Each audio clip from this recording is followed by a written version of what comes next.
So 2001, Anton Fuqua does a film that gets nominated, a couple of nominations at the Oscars, the 74th Academy Awards, including a Best Supporting Actor nomination for Ethan Hawke, a Best Actor nomination, and win for the incomparable Denzel Washington. The film I'm talking about, you must know already, just from that description right there.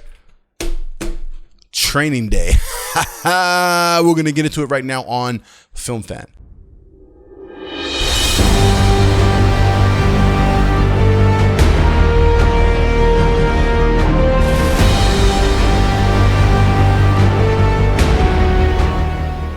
Welcome to Film Fan, my channel where we talk all things film related, and my passion for film. So if that is also your thing and you haven't done it already, hit that subscribe button, hit that little notification bell so you know when I put up new content. And that's pretty much it. Let's get into it. This film, 2001, Training Day. Now, a lot of the stuff I've done lately, I went kind of far back. I was doing like really far back. And some things were kind of obscure. I wasn't sure if, most people had seen it. This is a film I feel like, because of Denzel's performance and because of the Oscar win, his first leading Oscar win, not his first Oscar, but his first leading Best Actor win, I feel like a lot of people have seen this already. So I'm going to do two things. I'm going to talk about the story as I usually do, assuming you haven't seen it. And then at some point in the video, I will I'll probably give a couple of spoilers away just because I want to talk about my personal opinion on a few things with this film. And I don't want to ruin it for anyone.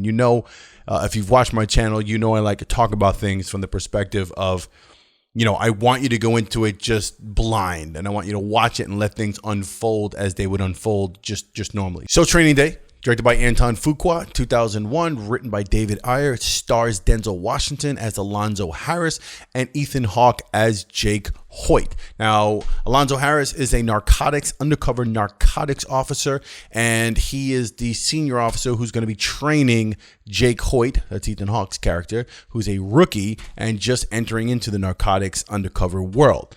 The film takes place over a 12-hour time period where Denzel Washington's character, takes Ethan Hawke's character, Jake Hoyt, basically in South Los Angeles, and basically kind of shows him the ropes of being a narcotics officer.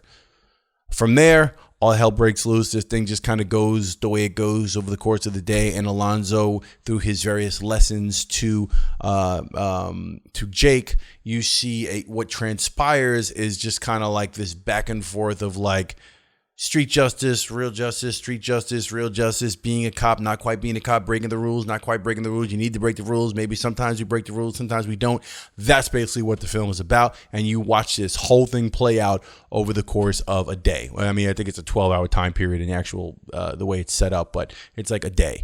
So that's pretty much the film. Now, if you've not seen it, then just go ahead and turn off the video now, and then we'll, let me know, come back and let me know how you felt about the film. But it's something that you should definitely see. If you've never seen this film, you should just kick yourself and go, how the hell did I not see Denzel's leading man Oscar film? And it's such a, it is a thriller. It is a great ride through Los Angeles. It is a wonderful cop film that, unlike anything you've seen before, pretty much because of the way it explores the undercover world of a narcotics officer in South Central Los Angeles, and just the way it portrays one senior officer trying to show a younger rookie officer the ropes, and kind of that ground, that line between what's right and what's wrong, and what we need to do to be a narcotics officer, and how things work sometimes. They're not always by the book. So you're getting a sense of that as opposed to just a typical cop film or, cops versus the bad guys. This kind of has some fine lines to it between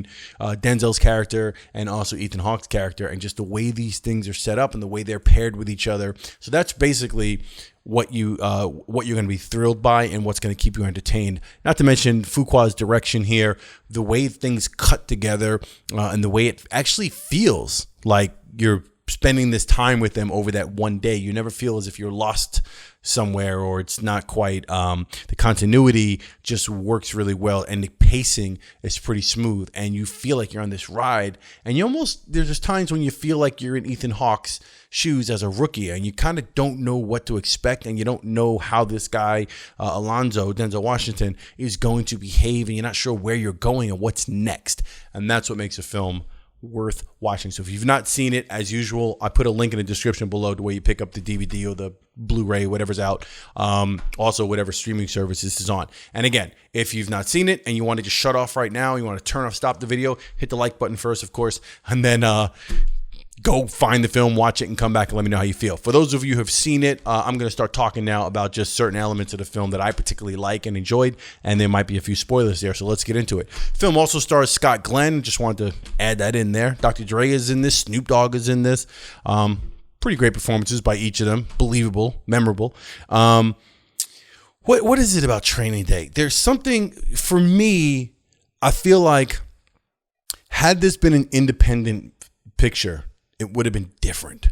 All right, so let's get into that. And that's where some of those, not really spoilers, but I'm just going to talk about things more in detail. For example, the fact that Denzel's character represents this corrupt cop. Okay, I say corrupt because in the beginning of the picture, probably from maybe the first 20 minutes, half hour of the picture, you're not sure if he's a corrupt cop or just a cop who's been around long enough that he knows how to navigate his way through certain situations, and he understands the concept of street justice, which is part of the job for one of these guys. And there are moments where Ethan Hawke's character looks to him like, you got to be kidding me. This can't be the way it is.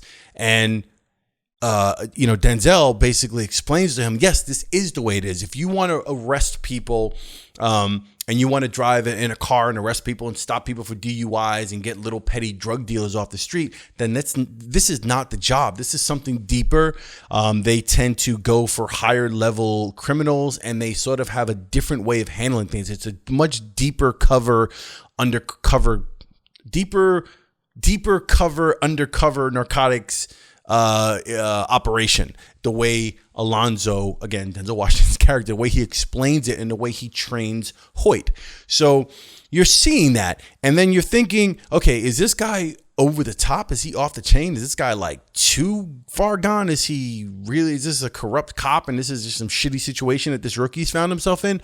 But then you start to pull that back again, when Denzel starts explaining to him certain situations, and he kind of gives him evidence of how he's working, and he gives him his record and explains how many people he's collared and how many felons he's had, felony arrests he's made, how many people have done time, and the way he's done things, it makes Ethan Hawke's, even he's looking at him like, well, maybe he's right. Right. So you got these lines, these fine lines of you're not quite sure for a point in this film where Denzel's character is. Is he really this monster of a street? Is he a monster of a cop who's just a total fucking corrupt bastard? Or is there some logic to what he's saying? And is this the way shit really gets done? So you're kind of like straddling that particular feeling throughout the whole thing. Now, there is a point in the film, and I believe that this is sort of where I find my philosophy of if this had been an indie film, it would have been a little bit different. But it gets to a point in the film where Denzel's character, Alonzo, is most definitely corrupt. You know what's going on. He set a lot of things in motion for this particular day with this rookie. He did a lot of things to set things in motion. He created situations for Ethan Hawke's character that just that basically benefited Denzel's character. So there's a point. There's that line where it's crossed, and you no longer feel like, okay, he's a cop that knows how to get things done. He doesn't always work by the book, but we understand it. There's a point where you're just like, okay, he's a bastard. He's a scumbag. This guy's a fucking total, he's just a nutcase, and he's a badass motherfucker. And there's that point. And I feel as if it was an indie film, that actual concept would have been taken throughout all the way to the end, I believe. In this film, what happens is Denzel's character ultimately, again, crosses that line. There's no coming back. We kind of recognize him 100% as a bad guy for the way he's basically handling his rookie partner, trainee. And we feel that he's an asshole. You don't like him and you want to see him get his due. And that's what happens. By the end of the film, he winds up getting blasted. It makes Sonny's murder scene in The Godfather look, polite. It's about the same thing. I wonder to what level, who got more bullets or who's. They're very similar. All right. So when you see this, those of you who've seen it, you know what I'm talking about. That end scene where Alonzo is headed to the airport and then gets blasted by the Russians. I mean, it's just between that and Sonny. I should do like a side-by-side comparison to see who got more bullets and which one got it the worst. But yeah, I always felt that. I remember seeing this for the first time and I thought, if this was an indie film, there would have been a much more ambiguous ending to the way whether or not Denzel's character was going to get it. Like I feel as if it was an indie film, that line of cop that does street justice versus, doing things by the book would have remained blurred. They wouldn't have made Denzel a definitive bad guy, and they wouldn't have had him die and then have Ethan Hawke's character, return home and be the glorious good cop who does things by the book. I just feel that wouldn't have happened if it was an indie film. Being a Hollywood picture, I don't think it would have been responsible. I don't think it would have been tolerated to make it any other way. I think they needed to create a situation where the police officer the bad cop got his due. He was a bad cop. He was corrupt. He was no good. And we can't have that. And that's not the way police officers work. I mean, that's a Hollywood ending as far as I'm concerned. So that's how I feel about that. Let me talk about some of the little things in the film that make it, for me, such an enjoyable picture. One, getting to Denzel's Oscar win for this, it was very well deserved. There are people who say maybe it wasn't. I'm telling you it was deserved. The issue I shouldn't say issue, but the thing about it, as far as his leading role, he should have gotten an Oscar long before this. He should have got the Oscar for Malcolm X, hands down. He should have probably gotten an Oscar for Hurricane. So I'm glad he got it for this. And I think the portion of his role and his acting that gets the most attention, obviously, is the whole, King Kong ain't got shit on me scene in the end, right? And it's funny because that's the loudest, most boisterous, that's like the most gangster, kind of toughest, at his most raw level in the film. But it's the subtle moments in the film. It's little lines that he delivers that makes his performance that much more worthy of that Oscar that he has at home right now. That's what really does it for me. There are small, tiny things. I mean, the opening scene in the diner when Ethan Hawke's character first comes in and sits down, just the way Denzel sits there quietly reading his paper and then lectures him about reading the paper, and the way he walks across the street to his car and doesn't give two shits about traffic and just gets in his car. The way he looks at him while he's driving, he's looking at Ethan Hawke, and the things that are in his mind, small lines that he delivers, very quiet, but they're just so, there's something there. So when you watch this film, whether you've seen it or you're going to go ahead and watch it for the first time, just look at the subtle lines that Denzel delivers in this film, because I find them to be much more impactful and much more testament to his performance and to his acting ability, more so than the loud sort of speech at the end thing where he goes, I'm King Kong, ain't got shit on me, whatever, right? Great film. Great pacing. The transitions, like I said, seem to just move along like you're going through an afternoon with these guys. Really great. Oh, Eva Mendes is in this film. I think this is one of her earlier films. And there's some nudity, little Eva Mendes nudity. Just putting it out there. Not saying anything naughty. I'm just saying Eva Mendes is fine as fuck. And she's in the film and she's naked for brief. If you just pause it at the right time. Actually, if you pause it at exactly... I'm just kidding. I don't know when to pause it. I'm just telling you there's a scene. She's in it and she's nude. So check that out. But yeah, that's Training Day. A definite classic. It belongs in the category of classics. That's why I'm doing it on Film Fam now. I had one of my friends recommend that I do Training Day. I think he brought it up. He goes, have you done Training Day? You should do Training Day. And I was like, yeah, I'll probably get to that. And so here I am getting to Training Day. Really great film. Watch it. Let me know what you think of it. If you've already seen it, go ahead and put the comments below. And that's pretty much it. I'm trying to think if there's anything else with this film that really, again, it was the subtle things. The scene with Scott Glenn, when he shows up to Scott Glenn's home, and the first scene with him where he's kind of showing Ethan Hawke that that's his boy, that's his friend, and then the scene where they actually come and take Scott Glenn out. They rob him, take his money, and then ultimately blast him. Each scene here, I should say, let me back up. There are moments in this film that are well executed, almost on that level of like Tarantino, where each scene in its own has its own building tension and rising action that just makes you feel like, holy shit, this is nuts. And there's a few of those moments in this film. The scene where they go to Scott Glenn's house to rob him with Dr. Dre and the rest of his team.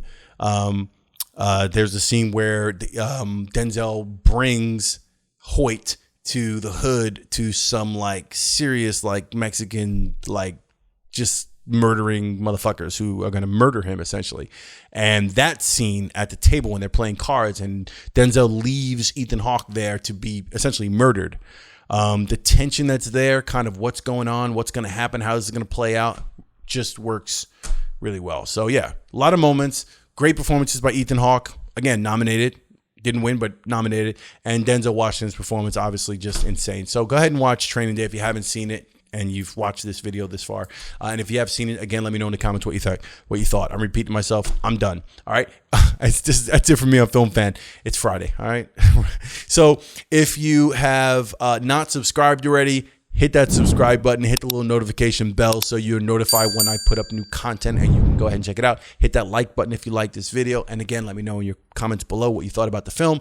And as usual, if you've not seen a movie that's been out for 5 years, 10 years, 15 years, 20 years, 25 years, it doesn't matter. If you've never seen it, it's a brand new movie for you. So go ahead and watch it. Okay. Watch the movies, love the movies, find yourself in a movie, lose yourself in the movies. And I'll see you on the next Film Fan.